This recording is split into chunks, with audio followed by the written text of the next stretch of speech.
Hello, welcome to the video. In this lesson, we're going to be looking at section 9.4, where we're going to be looking at the tangent ratio. So this is kind of an introduction into trigonometry. So if you have your calculator somewhat available to you at this moment, if you have a scientific calculator, graphing calculator, you would notice three buttons. Looks like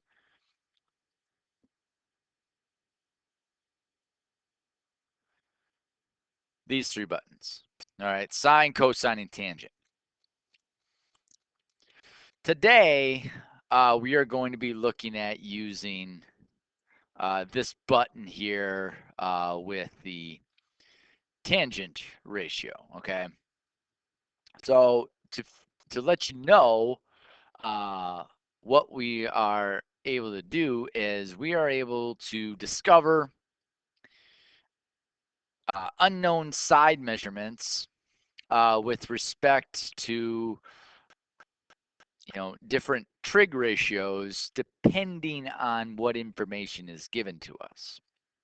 So first off, we're going to be looking at the tangent ratio. So depending on which angle you are given, all right, so if you might be given the value of angle B, or you may be given the value of angle A. All right, it's you're not quite sure yet.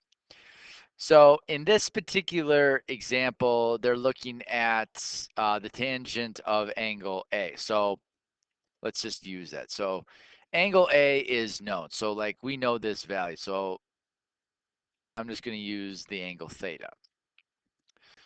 Now, if you were going to use the tangent ratio, that means that you know uh, one of the two values. You either know the opposite value with respect to that angle A, or you know the adjacent value with respect to the angle A.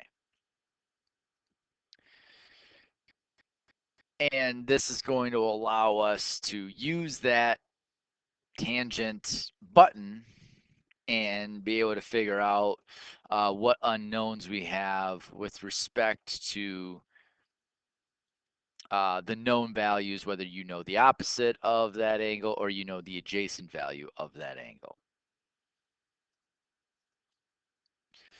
So in this particular example here, it says find tangent S and tangent R. Write each answer as a fraction and as a decimal rounded to 4 decimal places. Decimal places. All right, so let's look at S first. So S is this angle right here. So tangent S is going to be equal to the opposite of that angle, which is 80, divided by the adjacent angle to that angle, which is 18. So 18 divided by 80. If I were to put that into lowest terms, this would be in lowest terms would be 40 over 9. All right, so that's how we would write it as a fraction. And then as a decimal, they want you to write it to 4 decimal places. So that is going to be 4.4444. So that's 4 decimal places. So that's how you'd write it as a fraction. That's how you'd write it as a decimal with respect to tangent with angle S. So now if I looked at tangent with respect to angle R, which is over here, the opposite now is 18. And the adjacent to angle R is 80. So basically it's just reciprocal of the one on the other with angle S. So this is just going to be 9 over 40. So 9 over 40 is our fraction, and our decimal is going to be 0.225, and they want it to be 4 decimal places, so it's going to just be 0.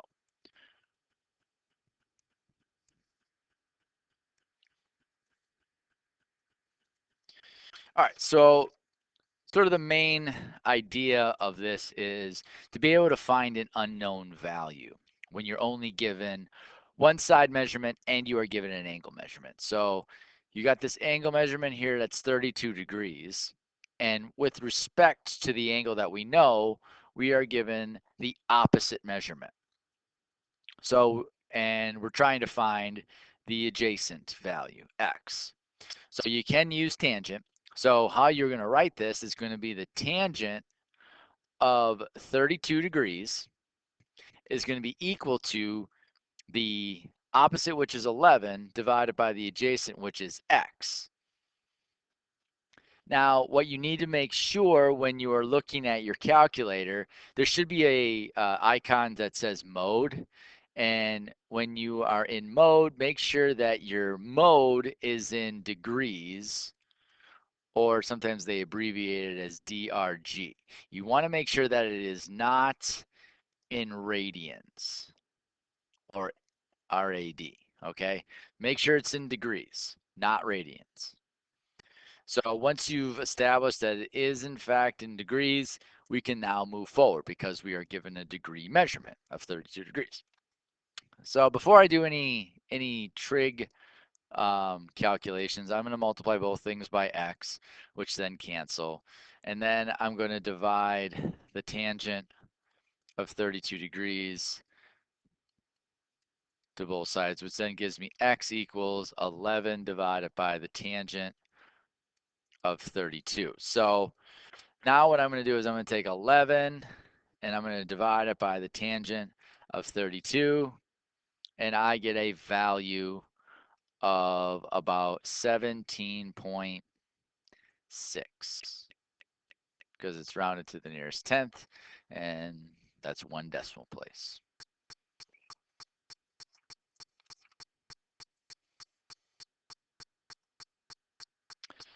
Here it says use a special right triangle to find the tangent of a 60-degree angle. So if you recall, when we were looking at right triangles, those special right triangles, so if we got here, we got 30, we got 60, and we got 90. If you recall, everything was kind of driven off of whatever this value is off of the 30. Since they're not giving us any value with that, we're going to assume that this side measurement is 1. Then, if you recall, anything opposite of the 90-degree angles, the hypotenuse is 2 times that value, so that was 2. And then anything to the opposite of that was 1, in this case, 1 times it by the square root of 3. All right. So what they want us to do is they are asking, does this make sense? Or can we use this, to make sense? So in this particular instance, so my 60 degrees is right here. So that means if I did the tangent of 60, it is going to be equal to opposite, which is the square root of 3, divided by the adjacent, which is 1. So that means that the tangent of 60 degrees is going to be equal to the square root of 3. All right, let's see if that works out. So if I were to take my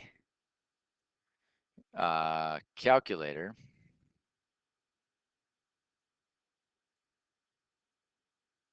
at some point,